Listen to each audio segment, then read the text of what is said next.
a quick inspection video, a quick one.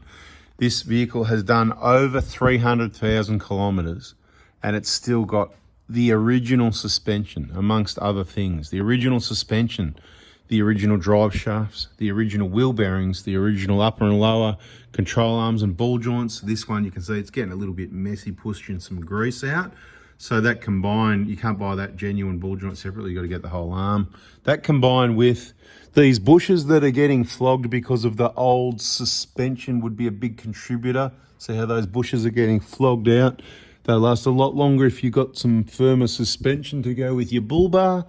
And take it easy over those speed humps and the usual crack. You can see it on the left there coming through about 40%, a little bit on the right. So almost 50% split. I wouldn't say time for replacement yet. This one's a bit easy to see. You can see it's a little bit twisted, right? Where the arm's kind of gone, you know what I reckon actually, the arm's gone that way, that's there. Yeah, maybe because it's on the hoist or maybe a wheel alignment's giving it a little bit extra twist. But let's just have a quick look under this, all the usual stuff. Turbo, bone dry on this one, like most of them. Bone dry, oil leaks on the sump, the auto. The transfer case in most cases is usually like that. Pretty well I'll call that bone dry. Might have had like 2 drops over the last 100,000 Ks. Plenty of lube in the driveline by the looks of it. It's just a bit dirty, needs a good wash up, some degreaser.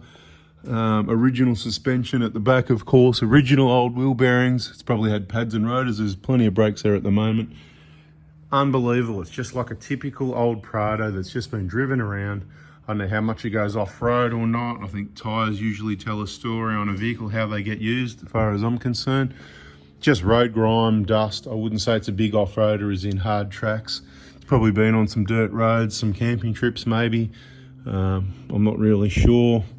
Upper control arm bushes, they start to get a little bit, you know, cracked like that. That's not a problem. I wouldn't bother replacing, waste the money replacing that.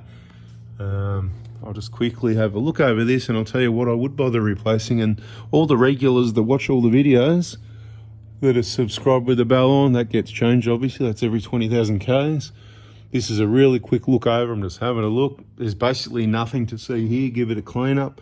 Beautiful. Bit more grease there. That's because of the lubing. That's fine. That plug there at 300,000 is not even leaking. Just wanted that light on. So, you know, it's a real pain, auto light, and it doesn't come on when you want it to.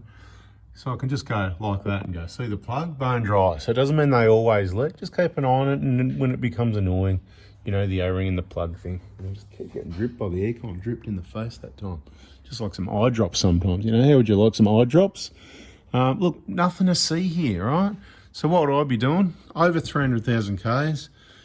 Once again, if you travel, if you go a distance from home, I'd probably just recommend it anyway, generally. The wheel bearing assemblies, there's no maintenance, they dry up, they can go bad quick. It can become dangerous because once you've got play in that wheel bearing, it can push your pads out, spongy brake pedals, they can go bad really quick.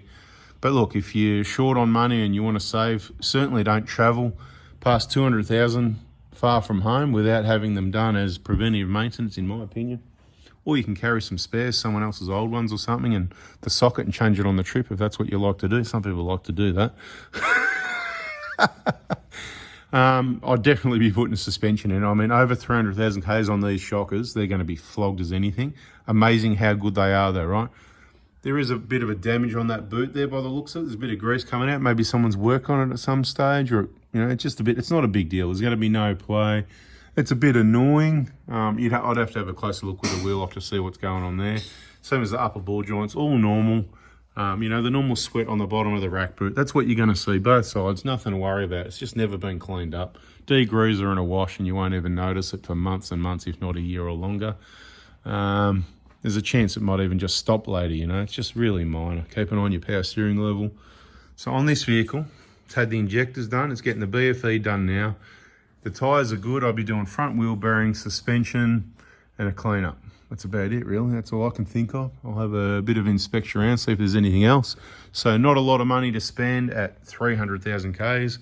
Or you can go, oh, I don't want to spend $1,000 or $2,000, and you can sell it and spend 100 grand and get a new one and spend money on the setup. And then if you've got it at 300,000 Ks and you've had no problems like this car, I'll be surprised, if you know what I mean. Bada bing, bada boom. Good luck with that. Catch you in the next video. See ya.